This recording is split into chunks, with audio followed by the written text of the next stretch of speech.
There are always claims that education in ancient India was great, but very limited to certain sections of the society, leaving a large part uneducated. What's your take on that? Do you think that might be true? I don't necessarily see that as bad, or even if true. China still does this, which and so on and so forth. Just curious how you think ancient India dealt with education. So there are claims that certain sections of India's in of historians and researchers, they make these claims that India was a very inegalitarian society, unequal society.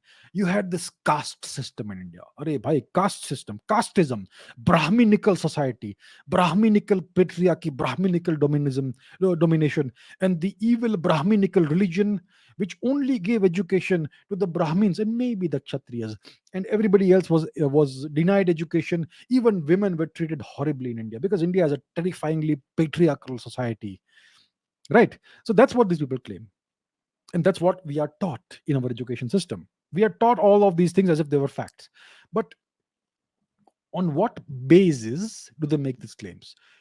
If you make a claim, it has to be on the basis of data, of information. Where is this data? On what basis have they claimed that it's in so and so period of time we had these problems, that India did not denied education to large parts of society and denied education to girls and women? Where is the data that supports this claim? Did they pull this data out of thin air or somewhere else? There is no data that supports these claims that these people make. The only data that is available about not ancient India but more recent India is the data that is available in this book, The Beautiful Tree, by Dharampal. And he meticulously and painstakingly collected all the data that the British themselves had documented. So before the British destroyed India's education system, they spent several decades collecting data about the kind of education system India had, what what kind of education was imparted, what was the demographics that was included in that, and so on and so on, so on and so forth. So according to the data that the British themselves collected before they destroyed India's education system, everybody got an education. The so-called high castes, the so-called low castes, everybody got education in the temple schools. So the place, so India was a land of temples until recently. Today we have other things that are cropping up. Temples, no more new temples are coming up now in India. But India has for thousands of years been a land of temples. Every city, every village, every every street corner had a temple. And temples were not just places of worship, these were centers of education. So in small temples, there is a saying in Tamil that don't go and live in a village where there is no temple, right? So this is not a secular saying, this is a Hindu saying, isn't it? So so what you see is that what was there is that these temples, these were centers of education. That's where all the local kids would go, in the local temple, to gain their basic education. So what they were taught was, they were taught Sanskrit, they were taught the mother tongue, and they were taught basic mathematics and whatever else, right? Uh, whatever other basic topics were taught. So the main basic things, basic education. And if you were good in studies and you wanted to pursue higher education, you would go to one of the great temples. So the great temples were not everywhere, but in every you could say district kind of area, you would have one great temple. So you would go there to receive a higher education, and if you wanted to receive an even higher education, you would go to one of the Mahaviharas or one of the great universities like Nalanda, Takshashila, and so on and so forth. So that's how the system was. India was the most educated land in the world, the most educated culture in the world, right?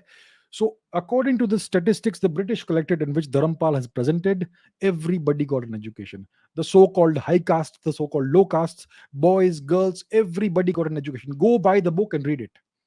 All right. So that's the only data we have. And the other data, which is like data that comes from foreigners, is the accounts of people like Xuanzang and Fa Hien, etc., the Chinese pilgrims and monks who used to come to India to acquire education, because India was the home of education, right? So they would come to India to acquire knowledge, wisdom, education, and they also observed that everybody was educated, right? You even had female monks and all that. Even in the Vedic times, you had female rishikas. Many of the verses of the Rig Veda itself, the oldest literary text in human history.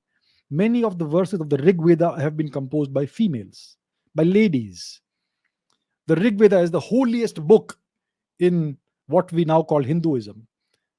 Show me any other religious book in which a significant portion of the text has been composed by women.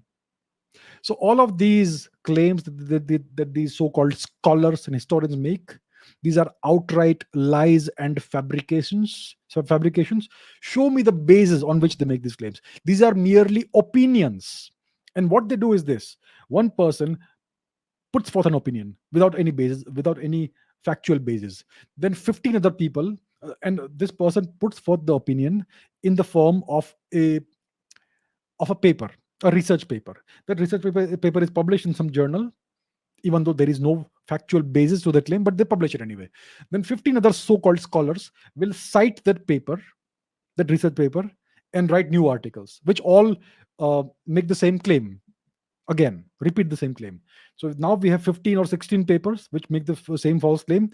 Then lots of other people will cite those 15 papers, and they will create a citation ring around that. And so many papers will now, after a few years, be there, which all make the claim, and they cite each other. So they give references to each other, but it all starts with one false claim.